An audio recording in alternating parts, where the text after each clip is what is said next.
പലരും പറയുന്നു പ്രാർത്ഥിച്ച്. കഴിഞ്ഞ ദിവസം ഒരു സഹോദരൻ എന്നോട് പറഞ്ഞു, എസ്തേർ പ്രാർത്ഥിച്ച് കാര്യങ്ങളൊക്കെ മാറ്റിയില്ലേ, അപ്പം നമുക്കും എന്ത് ചെയ്യാം? ഞാൻ ചോദിച്ചു, എസ്തേർ ജാതീയ രാജാവിനെ അല്ലേ കല്യാണം കഴിച്ചത്? അപ്പം നമുക്കും എന്ത് ചെയ്യാം? ജാതികളെ കല്യാണം കഴിക്കാമോ? എസ്തേർ പഴയ നിയമത്തിൽ ഉപവാസം ജനം മുഴുവനുമാണ്. പഴയ നിയമത്തിൽ വിടുതൽ ഇസ്രായേലിന് മുഴുവനുമാണ്, ഇസ്രായേലിന് മാത്രമാണ്. അപ്പം നാളുകളായി ബാബിലോണി അല്ലെങ്കിൽ അടിമത്തത്തിൽ കിടക്കുന്ന ഒരു ജനത്തെ വിടുവിക്കുവാൻ കർത്താവ് ഒരു എസ്തേറിനെ ഉപയോഗിച്ചു. അത് സത്യമാണ്. അവിടുത്തെ രീതി എന്ന് പറയുന്നത് ഇവിടുത്തെ അനുഗ്രഹങ്ങളാണ്. കനാൻ എവിടെ? ഈ ലോകത്തിലാണ്, സ്വർഗത്തിലല്ല. സ്വർഗമൊന്നും അവർക്ക് അറിയത്തില്ല. കനാൻ ഇവിടെ മനോഹര ദേശമാണ് അവരുടെ അവകാശം. മൂത്ത മക്കൾ ആർക്കുള്ളതാണ്? യഹോവയ്ക്കുള്ളതാണ്. അപ്പോൾ അവിടെ ചില നിയമങ്ങളാണ്. ജനത്തിന് മുഴുവനും മാത്രമേ വിടുതൽ കിട്ടത്തുള്ളൂ.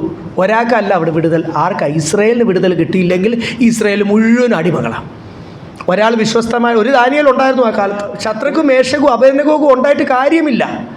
ഇസ്രായേൽ മുഴുവനും എന്തുവാ 430 വർഷം ഈ ദാനിയേലും ഇവരൊക്കെ ഉള്ള സമയത്ത് ഹോൾ ഇസ്രായേൽ എന്ത് ചെയ്ത് 430 വർഷം എവിടെയായിരുന്നു? അടിമകളായിട്ട്. അവിടെ ആരാധന ഇല്ലാതെ, ആരാധന സ്ഥലമില്ലാതെ, അവരുടെ മധ്യത്തിൽ ദൈവസാന്നിധ്യമില്ലാതെ. കുറച്ച് പേരുണ്ടായെന്ന് പറഞ്ഞിട്ട് കാര്യമില്ല. അവരുടെ മധ്യത്തിൽ എന്തില്ലാതായിപ്പോയി? അവിടെ ആരാധിക്കുന്ന ഇൻസ്ട്രുമെൻസൊക്കെ അവരെന്ത് ചെയ്തു? മരത്തെ തൂക്കിയിട്ടു.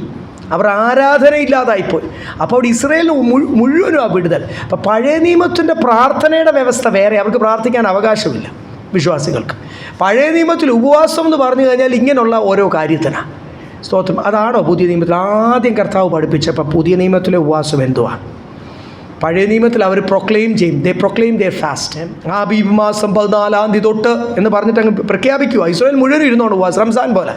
പക്ഷേ ഇവിടെ അങ്ങനെയാണ് ഉപവാസം. യേശു എന്തോ പഠിപ്പിച്ചു? Do not proclaim your fast.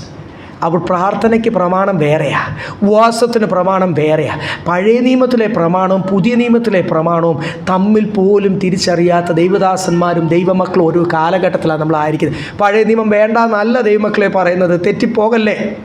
അവിടെ നമ്മളോട് സംസാരിക്കുന്ന ഒത്തിരി പ്രവചന ഭാഗങ്ങളുണ്ട്, ജീവിപ്പിക്കുന്ന ഭാഗങ്ങളുണ്ട്.